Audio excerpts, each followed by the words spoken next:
shifted. As I opened my car door, a rough-looking man hurried toward me and called out, "Ma'am, don't start that engine. Your daughter-in-law." My heart stopped. By the time I reached the law office, she collapsed in front of everyone. "Stay with me until the end and drop a comment with the city you're watching from. I'd love to see how far this story travels." I never imagined an ordinary Tuesday could turn my life upside down. At 64, I thought I'd weathered every storm.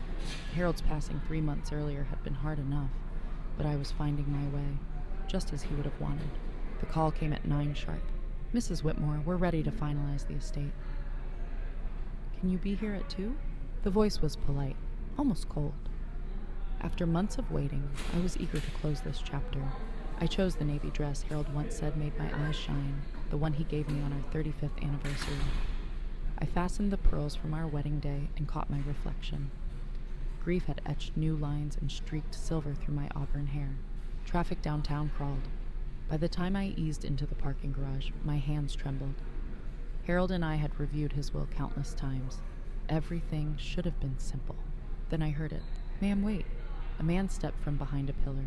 Mid-50s, worn jacket, scuffed boots, hair untidy, face weathered by years outdoors. I should have kept walking, but his eyes held no menace, only urgency. "Please," he said, staying back. "You're Mrs. Whitmore, right? Harold's widow?" My pulse quickened. How did he know my name? "I work for Morrison and Associates upstairs," he explained.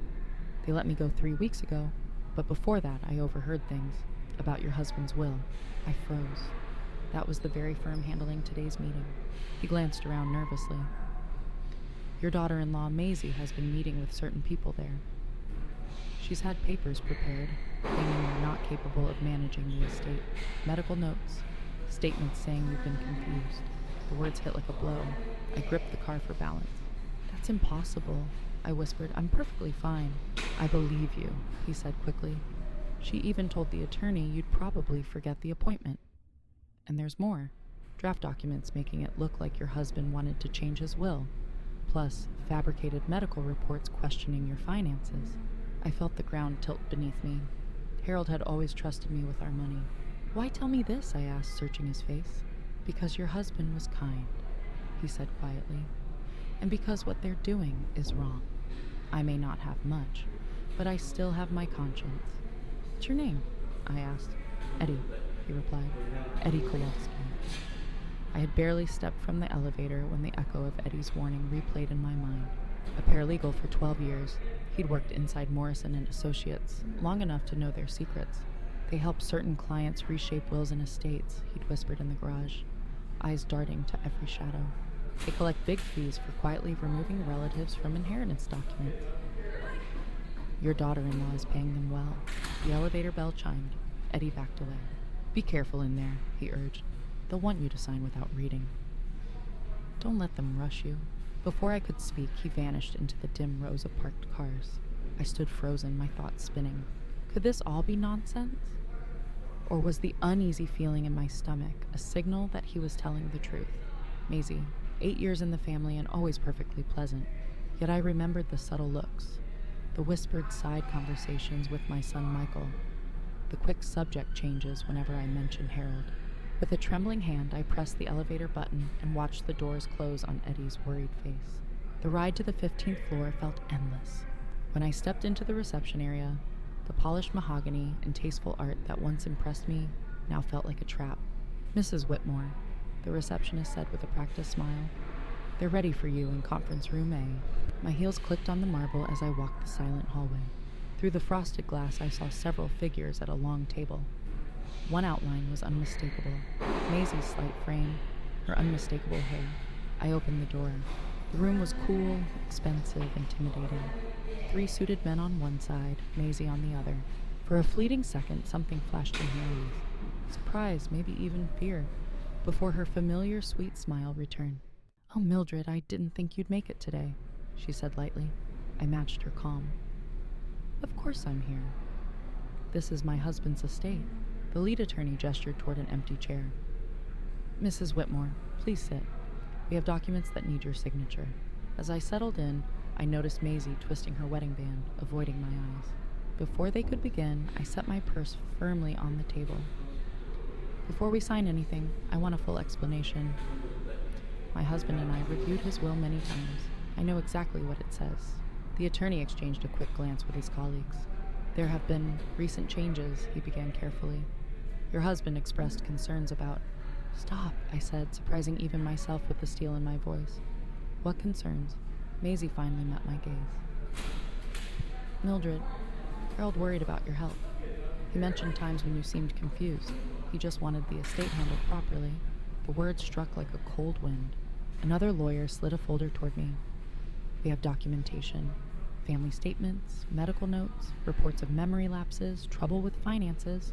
My fingers shook as I opened it. Inside were medical summaries, handwritten statements, one unmistakably in Maisie's script. Mildred became upset when asked about grocery shopping. She couldn't recall what she purchased or what she spent. When Michael tried to help organize her receipts, she accused him of stealing. I looked up, my voice steady despite the tremor in my hands. This is false. I never said anything like that, Mildred, Maisie replied softly, almost gently. You did. We were worried. Harold wanted to protect you. I stared at her, the woman I'd welcomed as family, who had shared my table, exchanged holiday gifts, and smiled so warmly for 8 years. The reflection in the glass hardly felt like me. What arrangements? I finally asked. The lead attorney cleared his throat. Your husband revised his will to create a trust. Your son, Michael, would manage the estate with funds set aside for your care. The room tilted. I gripped the table. You're saying Harold didn't trust me to manage my own finances? It wasn't about trust. Maisie jumped in quickly. It was protection. He adored you, Mildred. He wanted to be sure you'd always be secure. I closed my eyes, trying to steady the swirl of thoughts. When I opened them, a tiny red light in the corner caught my attention. A recording device, blinking. Are you taping this meeting? I asked. The attorneys exchanged uneasy looks. It's standard procedure, one replied. Standard procedure to record a widow without consent? I shot back. Before anyone could answer, a soft knock broke the tension. A secretary peeked in. Mr. Morrison, there's someone here. Urgent. He says his name is Eddie Kowalski. Color drained from Maisie's face. I don't know anyone by that name, Morrison said quickly. Tell him we're occupied. Actually, I said, standing, I'd like to hear what Mr. Kowalski has to say. Mildred, that's not necessary, Maisie insisted, her voice rising. But the door opened and Eddie stepped in, cleaner than when I'd last seen him, but still out of place amid the polished wood and expensive suits. Mrs. Whitmore, he said with a respectful nod. I'm sorry to interrupt, but you need to see this. Morrison stood abruptly. Sir, you're trespassing. I'll call security. Go ahead, Eddie replied evenly. But first, Mrs. Whitmore should know I have copies of the real documents. Your husband's original will and authentic medical reports. The room went silent. I could hear my heartbeat. Eddie pulled a manila folder from his bag. These are the papers from before any changes. Your husband never altered his will. These attorneys worked with your daughter-in-law to create false versions, even fabricating medical records to question your capacity. That's absurd, Morrison sputtered. This man is delusional. We have witnesses. You mean the ones your firm paid? Eddie countered, his voice calm. I have those receipts, too. Maisie made a small sound and slumped back into her chair, eyes darting like a cornered animal. Why? I asked, barely above a whisper. Why would you do this to me? Maisie's lips trembled. Michael and I, we have debts. The house, his business. Everything is maxed out. You needed to take what was mine. I finished for her. Eddie laid the original will in front of me. Your husband's true wishes, he said. Signed and witnessed properly. Everything remains exactly as you believed. Harold's familiar signature stared back at me, steady and unmistakable. Tears filled my eyes. How long have you planned this? I asked. Maisie's mascara streaked her cheeks. It wasn't supposed to hurt you. We thought the trust would cover every need. While you controlled every penny, I said coldly. Morrison shuffled papers, clearly searching for a way out. Mrs. Whitmore, perhaps we should postpone. No, I interrupted. We finish this now. I looked around the table. The lawyers who'd betrayed their oath, the woman I'd once called family, and the man who had risked everything to tell me the truth. What happens next? I asked Eddie. He met the attorney's eyes with quiet disgust. Now we call the police, Eddie said, already reaching for his phone. Maisie let out a soft sob and slumped forward, fainting for real this time. I felt nothing but a cold emptiness. The woman who had just collapsed wasn't the daughter-in-law I thought I knew. For 8 years she'd worn a mask, and I was only now seeing the stranger beneath it. The next 20 minutes dragged like hours. When the officers finally arrived, Maisie had regained consciousness and sat hunched in her chair. The sweet, attentive woman I'd once welcomed into my family completely gone. Detective Sarah Chen, a woman near my age with eyes both kind and razor-sharp, listened intently as Eddie laid out what he'd uncovered, scanning the documents with calm precision. "Mrs. Whitmore," she said, "I need you to tell me about your relationship with your daughter-in-law."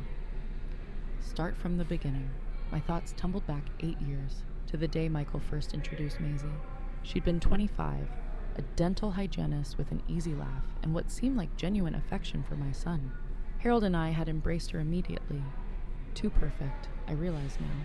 She always agreed, always said exactly what we wanted to hear. As I spoke, memories rearranged themselves like puzzle pieces sliding into place. What once felt innocent now looked deliberate.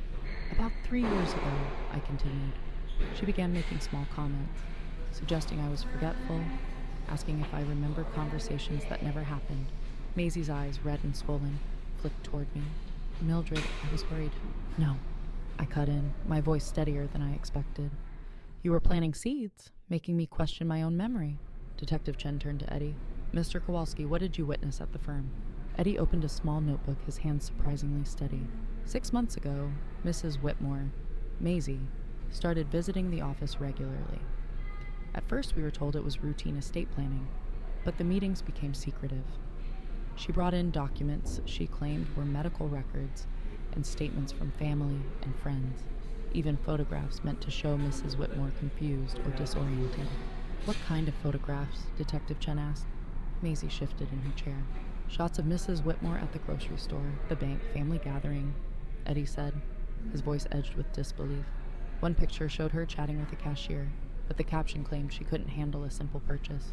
A chill ran through me. "You were following me, taking pictures of me?" Maisie's voice was barely a whisper. "The lawyer said we needed evidence." "Evidence of what?" I demanded. "Of me living my normal life?" Detective Chen jotted notes, then looked at me. "Were you aware of any financial troubles your son and daughter-in-law were facing?" I shook my head. Michael always seemed successful. His own consulting firm, a beautiful house, constant vacations, all funded by debt, Maisie blurted, bitterness creeping into her voice. "The house has 2 mortgages. The business barely breaks even. The trips went on credit cards. We owe over $300,000. The number hit like a punch. $300,000? I whispered. Maisie's tears returned. "Michael's business started failing 2 years ago. He kept borrowing, hoping to fix it. When Harold got sick, we thought the inheritance was our only chance." I stared at her, stunned. My son was drowning in debt for 2 years and said nothing? Harold would have helped immediately if he'd known. "So instead of asking for help, you tried to take everything from me," I said quietly. "It wasn't taking," Maisie pleaded. "The trust would have covered all your needs." Eddie gave a short, disbelieving laugh. "A trust that would have given you an allowance while the rest paid off your bills." I saw the numbers, Mrs. Whitmore. The betrayal was deeper than dollars and cents. This wasn't only about money, it was about control, about rewriting my life. "Does Michael know?" I asked finally, my voice cold. "Was he part of this plan?" She hesitated, and that single pause told me more than words ever could. "Yes," she finally said. "Michael knows about the debt and that we hoped the inheritance would help. But he doesn't know about the forged documents or the lies about your memory. He thinks Harold truly changed his will because he was worried about you." Detective Chen raised her eyes from her notes. "So your husband believes his father thought his mother was losing the ability to manage her affairs?" Maisie nodded, defeated. "I've been telling him stories for months. Small incidents that never happened. Things to make him think Harold was concerned." The room seemed to tilt. Not only had Maisie deceived me, she'd been quietly poisoning my own son's trust. "What incidents?" I demanded. She shrank into her chair. "I told him you left the stove on, that you got lost driving to the store, that you accused the mailman of stealing, that you hid cash and forgot where you put it." Each lie felt like a physical blow. "None of that ever happened," I said. "I know," she whispered. Detective Chen closed her notebook. "Mrs. Whitmore, I'll need a formal statement and copies of these documents. She turned to the attorneys. Gentlemen, we'll be looking into your involvement as well. Morrison finally spoke, voice tight. Detective, we acted on information our client provided. If it was false, we're victims too. Eddie gave a bitter laugh. Victims? You charged $50,000 to create fake records. I have your invoices. The attorney's face drained of color. Save it, Detective Chen said. You can explain at the station. As officers gathered evidence, I studied Maisie. This woman who had celebrated holidays with us, sat at Harold's bedside, called me Mom. Was any of it real? I asked quietly. The dinners, the talks, the years we shared? Tears filled her eyes. At first, yes. I cared about you and Harold. But when the debts grew and we saw how much the estate was worth, her voice trailed off. I understood without her finishing. Desperation had replaced love. If Eddie hadn't warned me, I would have signed those papers believing Harold doubted me in his final days. I would have lived the rest of my life thinking my husband died, without trust in me, while our money paid for the very lies that broke that trust. The thought made my knees buckle, but Eddie's steady presence kept me grounded. He had given me something far greater than an inheritance, the truth about Harold's faith in me. 3 days later, I sat in my kitchen staring at my silent phone. 17 missed calls from Michael. I wasn't ready to hear his voice, or to know how deeply Maisie's stories had taken root. Eddie had stopped by twice with copies of the evidence, checking on me, a man with almost nothing of his own, offering more care than my own daughter-in-law ever had. At 2 o'clock sharp, the doorbell rang. Through the peephole, I saw Michael, hair rumpled, face drawn with sleepless worry. Beside him stood Maisie, small and pale. I opened the door but didn't invite them in. Mom, Michael said, his voice cracking. We need to talk. I searched his tired face, looking for the sun I'd raised. Do we? I asked evenly. Please, Mom. Let us explain. I stepped aside, not out of forgiveness, but because I needed to know the truth of what my own child understood. They sat on the same couch where Harold and I had welcomed Maisie years ago, the place of so many family memories now shadowed by betrayal. Detective Chen told me everything, Michael said without hesitation.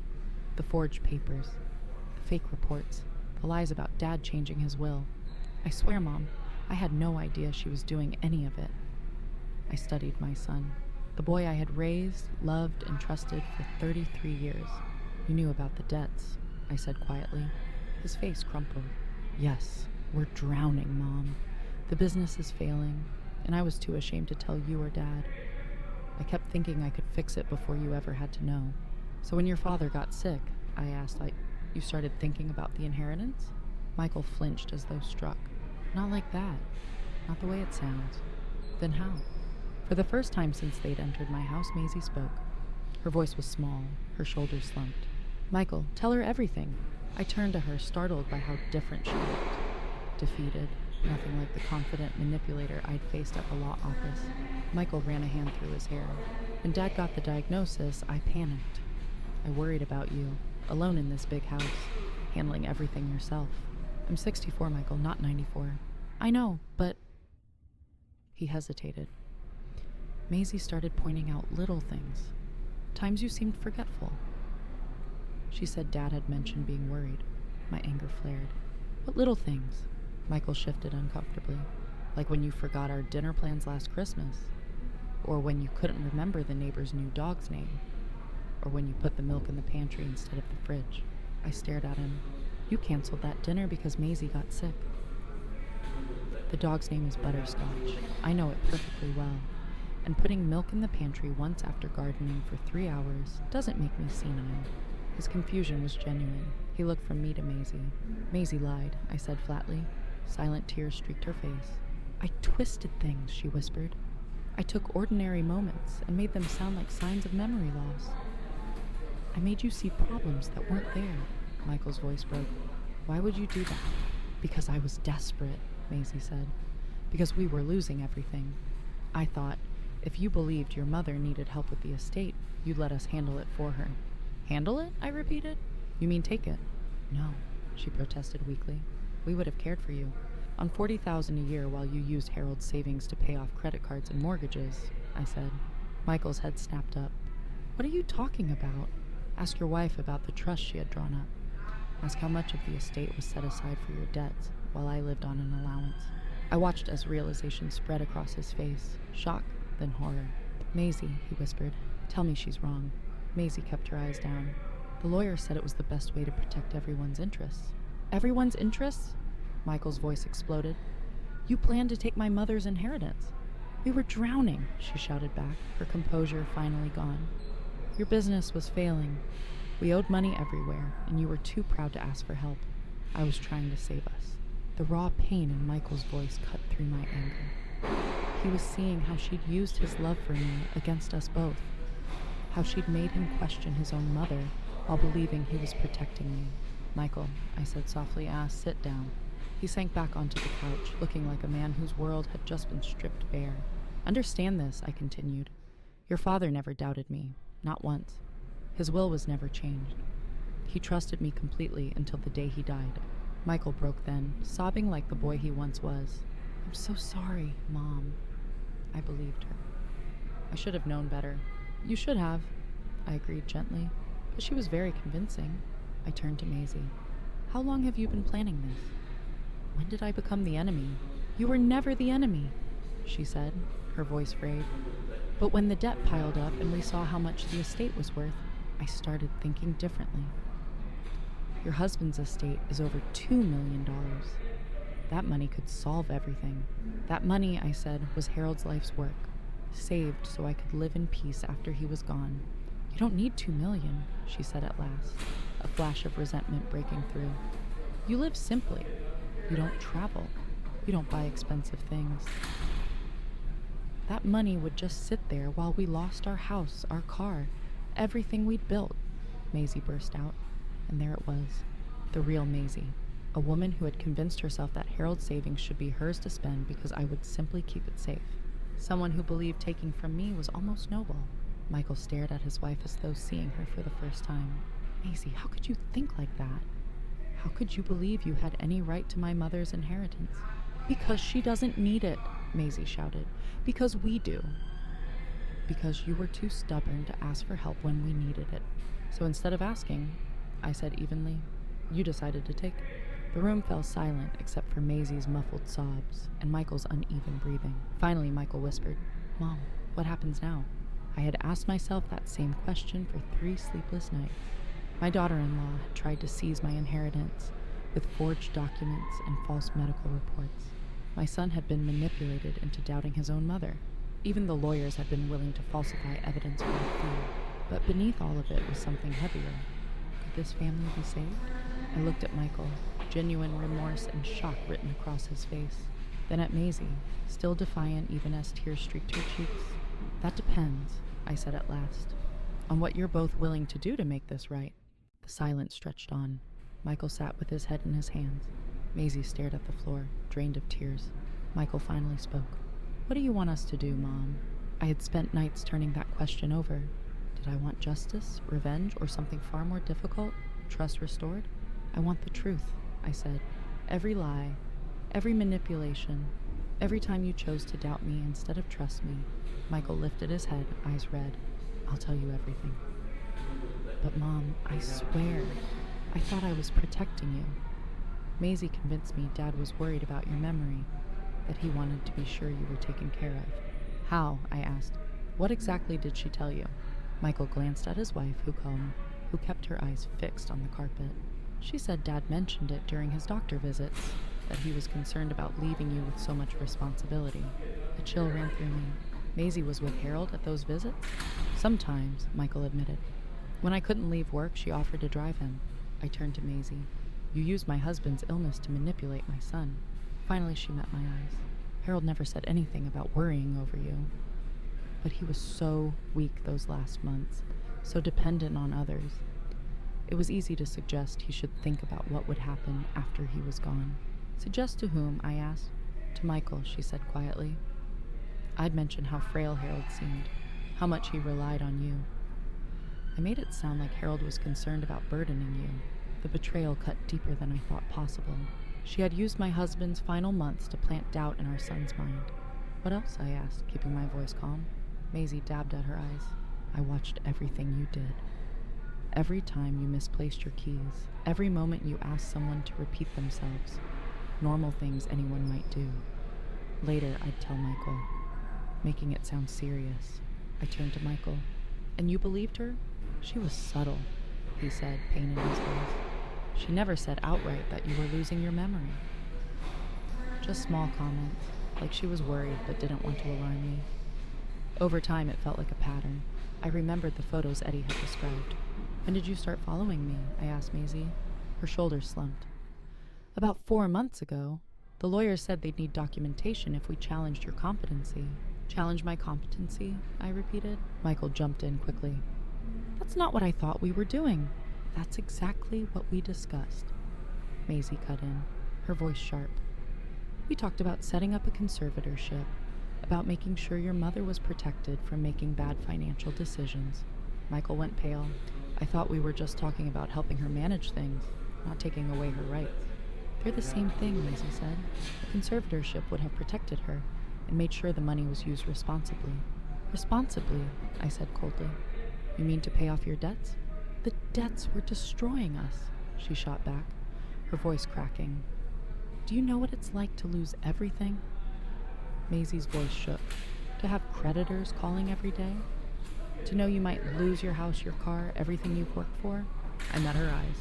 Do you know what it's like to discover your own family plotting against you? To learn the people you trusted most planned to have you declared incompetent so they could take control of your life? We weren't stealing, Michael said weakly. The trust would have provided for you. I softened my voice. Michael, the trust Maisie and those lawyers designed would have given me $40,000 a year, while the rest of Harold's estate paid off your debts. After that money was gone, what then? He stared at me, the reality sinking in. There wouldn't have been anything left. Nothing, I confirmed. Your father worked 45 years, saved every penny, invested carefully so I could live securely for the rest of my life. Your wife's plan would have wiped it out in 5. Maisie shot to her feet, her face flushed. That's easy for you to judge. You've never been buried in debt. You don't know what desperation feels like. You're right, I said quietly. I don't know that kind of desperation. But I do know what it feels like to be betrayed by people I love, people I welcomed into my family. I wasn't trying to destroy you, she said, her voice cracking. I was trying to save my marriage, my family, my life. The cost of mine, I answered. The words hung heavy between us. For the first time, I saw true recognition in her eyes. She finally understood what she'd been willing to do. Michael turned toward the garden Harold and I planted 20 years ago. What happens to us now, Mom? To our family? I had been asking myself that question for days. Could trust broken so completely ever be rebuilt? The lawyers will face criminal charges, I said.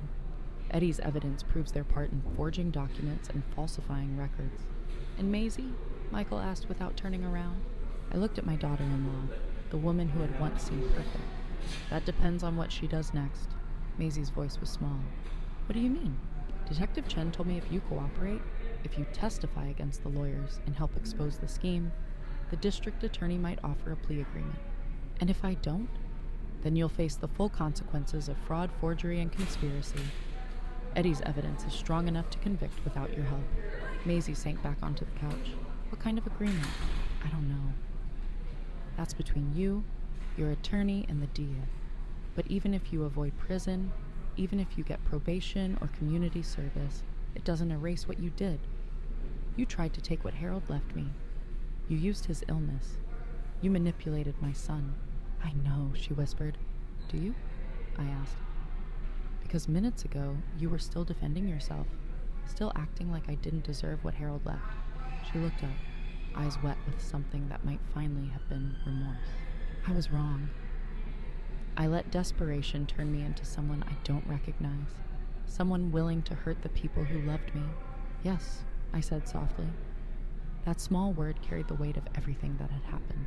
Michael turned back, his face etched with pain.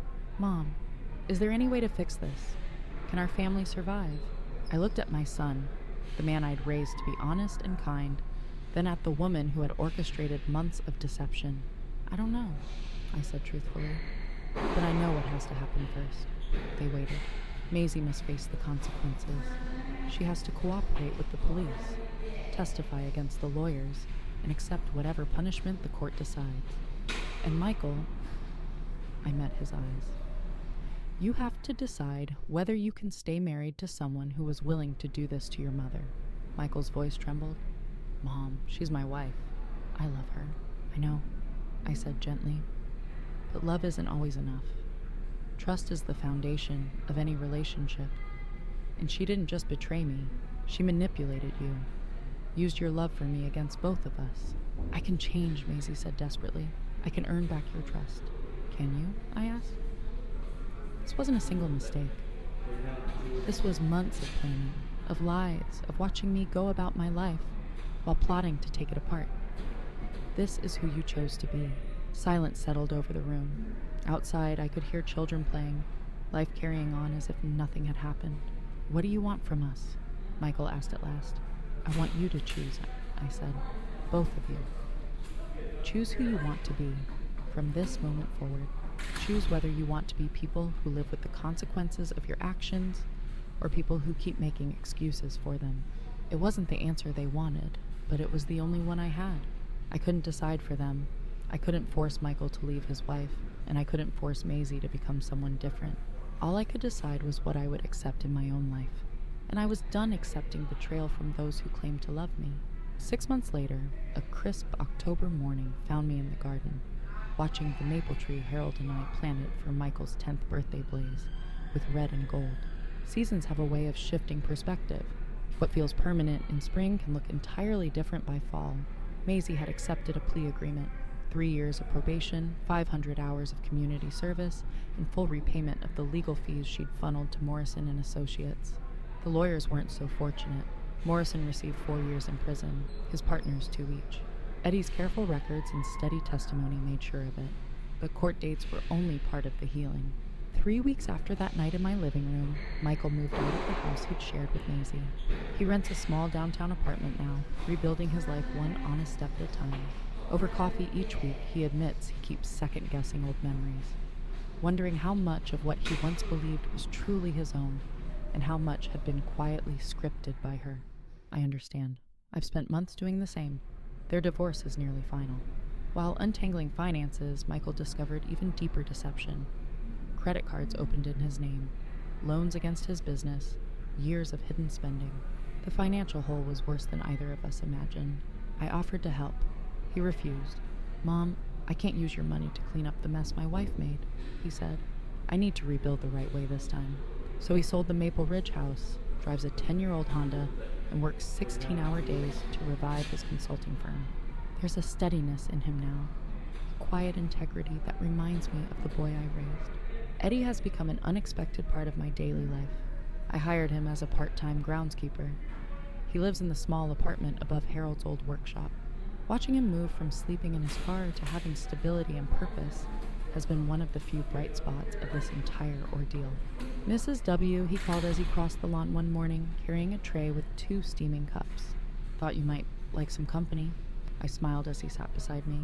Thank you, Eddie. How are you feeling about today? It was the day Maisie's probation officer would verify her community service hours. She'd been assigned to a local food bank, helping prepare meals for people experiencing homelessness. People like Eddie had been only months before. The irony wasn't lost on either of us. I hope she's learning something, Eddie said quietly. Not everyone who ends up desperate makes the choices she made. He was right. Eddie had lost his job, his home, and his security, yet he'd never lost his moral compass. When faced with the chance to profit from wrongdoing, he chose integrity, even when it cost him everything. Have you heard from her? I asked. She comes to the food bank sometimes when I'm picking up supplies for the church, he replied. She doesn't say much, but she works hard. I think she's starting to understand what desperation really looks like. I wasn't sure how I felt about that. Part of me wanted Maisie to truly grasp the harm she'd caused.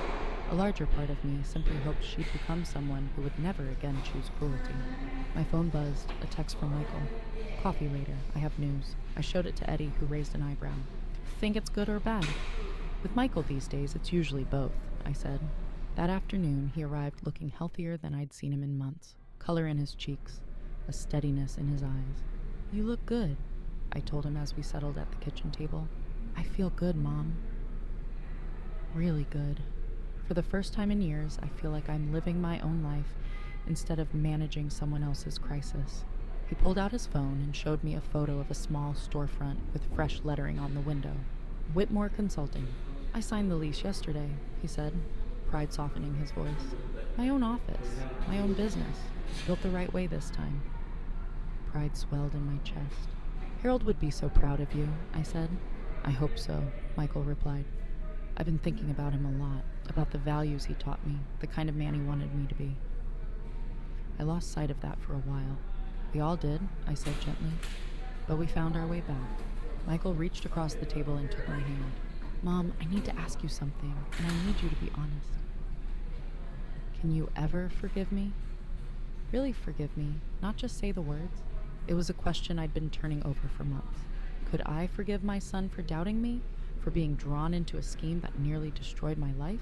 Michael, I said carefully, forgiveness isn't a single moment. It's a choice I make every day. Some days it's easier than others. His eyes filled with tears. I understand, but yes, I continued, I can forgive you. I have forgiven you because I can see you were a victim too. Maisie used your love for me against us both. It still feels like my fault, he whispered. I should have trusted you more. You should have, I agreed softly, but we can't change the past. What we can do is build something better. That means complete honesty, even when it's uncomfortable. It means coming to me when you're struggling instead of carrying it alone.